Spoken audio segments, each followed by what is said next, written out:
and often find myself nodding in agreement until I realize I have no idea what that means. Do you think I do? I don't know. Can you, too long doesn't read, monetize debt? Yes. So, pretty straightforward. You're in debt, Mr. Chicken, and you've got to pay your credit card bill at the end of the month. And what you do is borrow money to pay the credit card bill. Now, your debt keeps getting bigger, obviously, because you're using debt to pay the interest on the debt. But governments, they got another little trick up their sleeve. Because unfortunately, I've checked, my HP printer next to me doesn't print money, unfortunately. But the governments have an HP printer that does print money. And it's the money printer goes burr is monetization of the debt. What it means is I print money and buy my own debt. That's monetizing debt. And what that does is debase the currency, the purchasing power of the currency versus scarce and fixed assets. So that's monetization of debt. And it's basically cheating. It means that governments, unlike you and I, don't have to pay their debts. Now, if you're a small economy like Argentina or Venezuela, well, those chickens, Mr. Chicken McDugget, come home to roost. Like your chicken would come home to roost if you kept borrowing money to pay your credit card. But if you're the world's reserve currency, you can do what the fuck you like. And if you're the British, you can pretty much get away with it. The Europeans, almost certainly. The Japanese, oh yeah, you've got all the savings in the world, do what you want. The Chinese, yeah, who's going to stop you? So that's what happens. Governments can get away with it. They did it to stop the biggest financial crisis of our times turning into the Great Depression. And now they've realized it's the only answer they've got. So it's a very long answer to your question. Okay, hi Raoul. I understand cowbell inflates asset prices. For those of you who don't know, you can always ask the AI bot what cowbell is, but cowbell is stimulus. Comes from the Saturday Night sketch. What makes it increase asset prices relative to goods?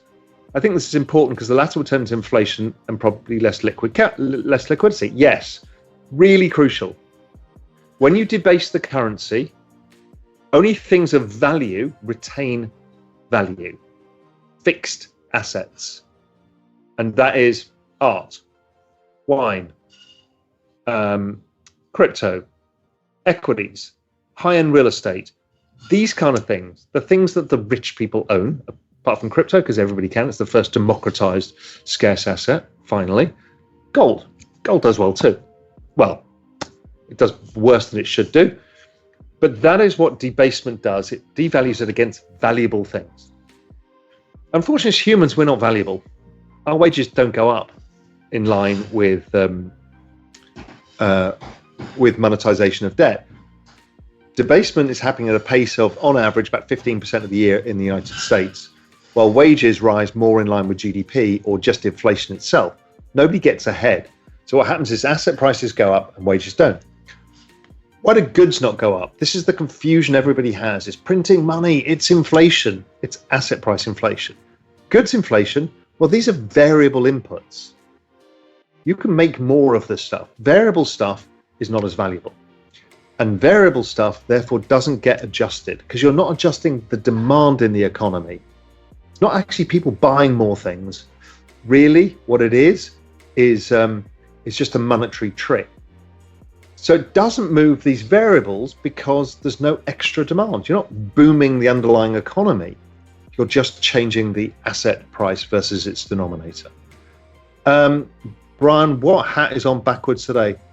Can't remember, but he's definitely got a backwards hat on today. I don't know if he's even got hair anymore. Who knows? Don't fuck this up is definitely trending. Tad, you know it's true, right? I think everybody, it resonates a lot with everybody. It's humorous, but I do it on purpose. I try and purposely communicate this stuff in ways that people understand and find humorous, so it sticks in people's minds. It's like, and this is on a serious note. The world, I am very optimistic about many, many things. particularly the world of investing. And what confuses people is I am optimistic because I think it's absolutely fucked. We've broken the global economy. We've broken financial markets. We've broken trust. And that means that more liquidity is the only answer to drive this beast. And that drives markets higher. Now, when we go out towards 2030 and beyond, I don't even know what the world's going to look like anymore. I spent my whole life living in the future, and I do not know the disruption of AI, robots, genetics, abundant near free energy, all of the things that are coming. I think it just completely changes. It's a singularity event for economies as well as humanity. And I think it might change economies first. I don't know what businesses even survive, what new businesses are, what the business models are. I know nothing. And that's an honest answer. So I do know we've got 1 or 2 cycles left of the everything code, because we can't avoid the everything code because nobody can pay the debts, and in which case the whole system collapses, which they won't do because the baby boomers need to retire and they're trying to support the baby boomers savings complex and the government itself. They can't raise taxes to pay for the bills because nobody's got any money, and politics are too fragile right now to raise taxes.